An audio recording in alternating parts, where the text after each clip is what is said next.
오늘 우리가 함께 볼 하나님의 말씀은 요한복음 7장 25절에서 36절에 있는 말씀입니다.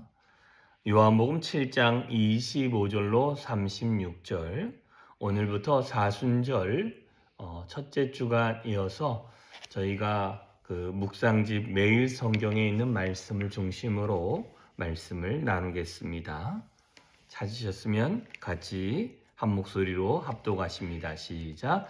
이스라엘 사람 중에서 어떤 사람이 말하되 이는 그들이 죽이고자 하는 그 사람이 아니냐. 보라, 드러나게 말하되 그들이 아무 말도 아니하는도다. 당국자들은 이 사람을 참으로 그리스도인 줄 알았는가. 그러나 우리는 이 사람이 어디서 왔는지 아노라. 그리스도께서 오실 때에는 어디서 오시는지 아는 자가 없으리라 하는지라. 예수께서 성전에서 가르치시며 외쳐 이르시되 너희가 나를 알고 내가 어디서 온 것도 알거니와 내가 스스로 온 것이 아니니라. 나를 보내신 이는 참되시니 너희는 그를 알지 못하나 나는 아노니 이는 내가 그에게서 났고 그가 나를 보내셨습니다 하시니 그들이 예수를 잡고자 하나 손에 대는 자가 없으니 이는 그의 때가 아직 이르지 아니하였음이로라. 무리 중에 많은 사람이 예수를 믿고 말하되 그리스도께서 오실지라도 그 행하실 표적이 이 사람이 행한 것보다 더 많으랴 하니 예수께 대하여 무리가 수군거리는 것이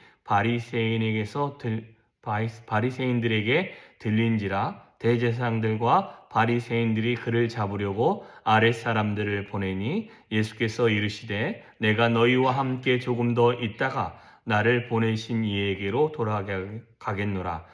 너희가 나를 찾아도 만나지 못할 터요 나 있는 곳도 오지 못하리라 하시니 이는 유대인들이 서로 묻되 이 사람이 어디로 가기에 우리가 그를 만나지 못하리요. 헬라인 중에 흩어져 사는 자들에게로 가서 헬라인을 가르칠 터인가. 나를 찾아도 만나지 못할 터이요 나 있는 곳에서 오지 못하리라 한 이 말이 무슨 말이냐 하니라. 아멘.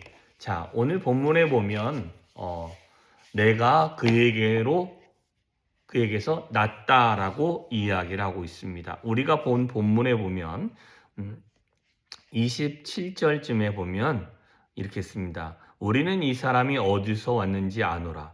그리스도께서 오실 때 어디서 오시는지 아는 자가 없으리라 라고 말을 합니다. 자, 그런데 중요한 것은 여기서 말하는 예수 그리스도의 출산에 대한 논란은 유대인들의 바리새인들의 관점입니다.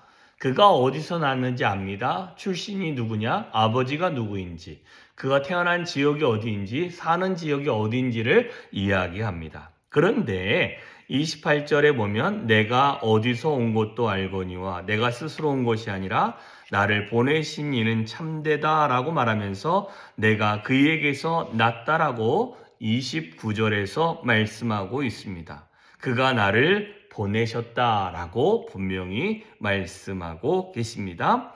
그리고 난 다음에 예수님이 그에게 이야기하는데 이 이야기를 들었던 바리새인들이 예수를 어떻게든 잡고자 합니다. 왜 그러냐면 예수의 하는 말이 바리새인들 귀와 그들의 삶의 방식에서 봤을 때 거스르는 자였기 때문에 그러했습니다. 그래서 어떻게든 잡고자 했는데 잡을 수 없었습니다. 왜 그러냐면 하나님의 때가 아직 되지 아니했다라는 것입니다. 그리고 난 다음에 내가 조금 있으면 나를 보내신 이에게로 돌아갈 것이다 라고 이야기하고 내가 돌아간 곳에 너희가 오지 못할 것이다 라고 이야기를 하게 되어집니다. 만나지도 못할 것이고 나 있는 곳에 오지도 못하리라 하시니 바리새인들 생각에는 그가 헬라인들에게 가서 복음을 전하고 아니면 이 가르침을 가르치려 가나 보다. 그래서 알지 못하는구나 라고 이야기를 합니다. 이 전체적인 뜻을 모르죠. 그런데 오늘 본문의 전체적으로 보면 주님이 우리 안에 가르쳐주고 있는 것은 주님이 이 땅에 오신 이유, 그리고 이 땅에 오실 때에 아무렇지도 않게 그냥 인생의 출생의 법칙에 의해서 사람들이 출생하는 그 아이를 낳는, 그래서 이 땅에 태어나는 그 태어남의 법칙으로 사람들은 이해를 합니다. 그래서 오늘 보면 예수님의 출생이 사람들이 생각하는 그 출생의 방법으로 나왔기 때문에 그들 생각으로는 메시아는 그렇게 태어날 수 없다라고 본인들은 생각한 것입니다. 왜 그러냐면 자신들을 구원할 자라면 조금 더 독특하고, 자신들을 구원할 자라면 조금 더 권세 있고 능력 있는 모습을 취하여서 이 땅에 태어날 것이다 라는 생각을 한다라는 것입니다.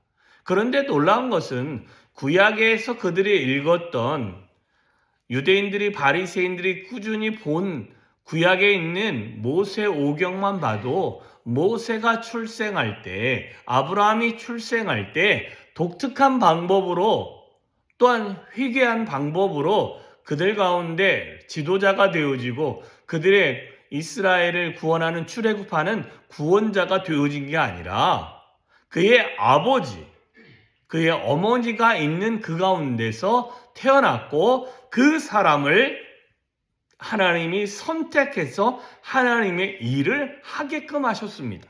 그런데 바리새인들과 서기관들이 살던, 예수님이 태어나던 그 시대의 사람들도 그런 생각을 가져야 되는데, 그런 생각을 갖는 게 아니라 그는 우리와 다르게 태어나야 된다.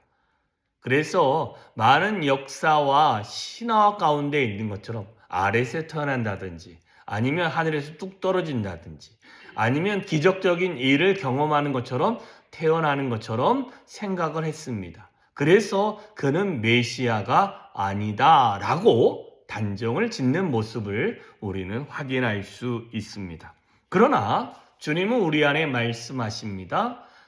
그런 방법으로 태어나는 것이 아니라 정말 하나님의 아들 예수 그리스도는 그 방법이 아닌 방법으로 이 땅에 오는데, 사람의 방법으로 오는 게 아니라 보내신 이가 있고 나를 또 부르실 이가 있다라고 알려주고 있습니다.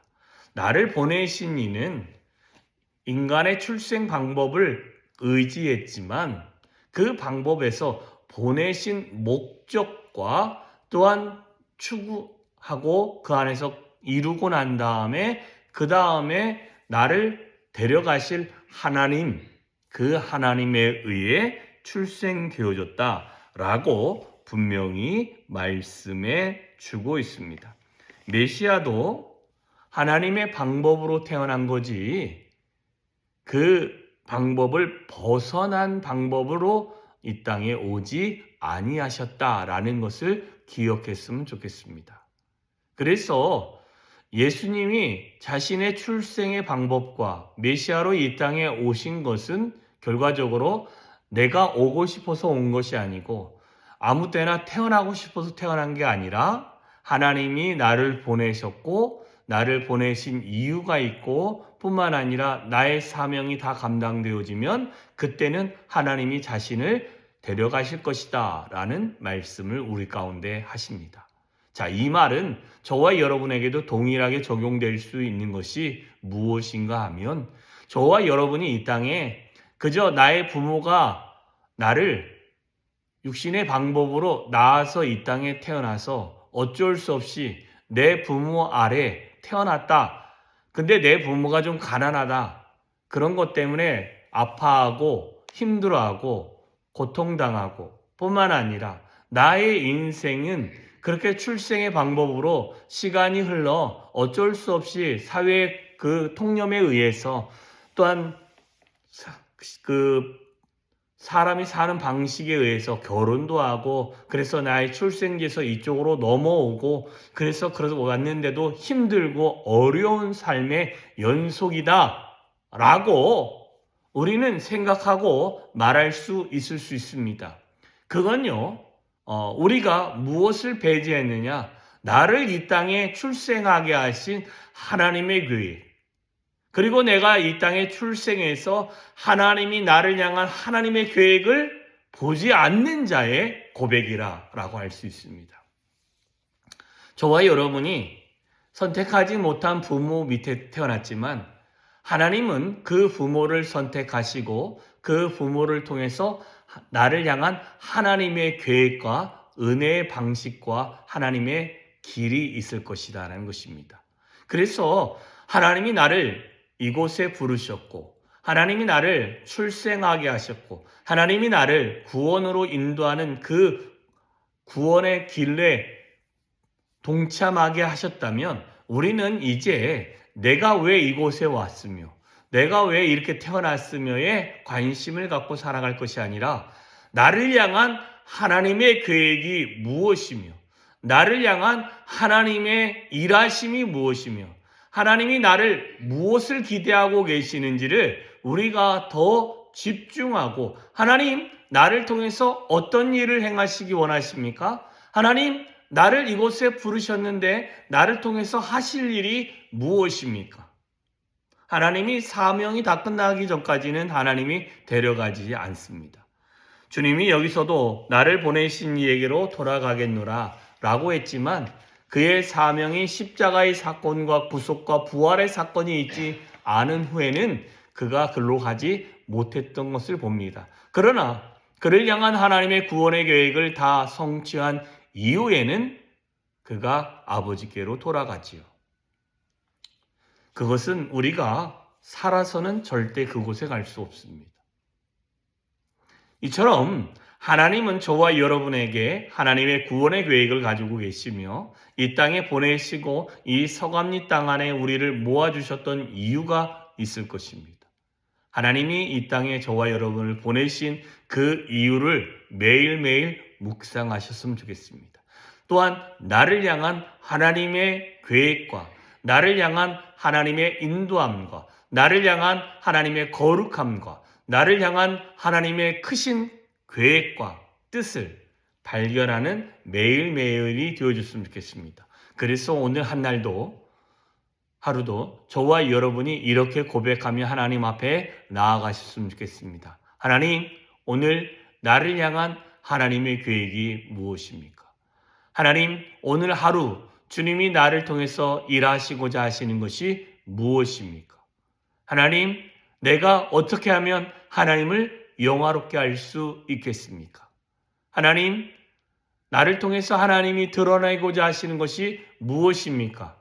여쭤보며 간구하며 뿐만 아니라 그 하나님의 뜻을 발견할 때마다 하나님께 감사하면서 주 앞에 나아갈 수 있는 귀한 하루가 되어졌으면 좋겠습니다.